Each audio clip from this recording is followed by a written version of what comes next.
Hi, my name is Jason with Foxfury Lighting, and today I'm here to talk to you about some of the mounting options available for our Rugo and Rugo 2 drone and camera lights.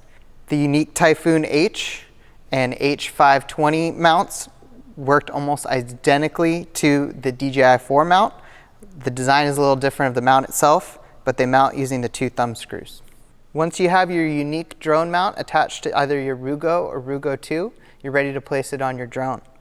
You could do so by placing the middle of the mount against the landing gear and twisting it until it locks into place. You'll want to slide the mount as far down to the bottom of the landing gear as possible and rotate your light inwards to go underneath your drone.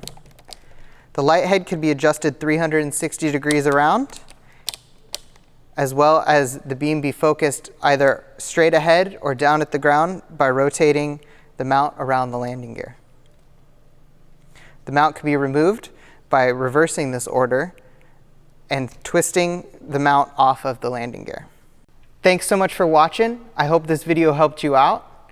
If you'd like more information, please visit our website. You could reach us via email, phone, or live chat.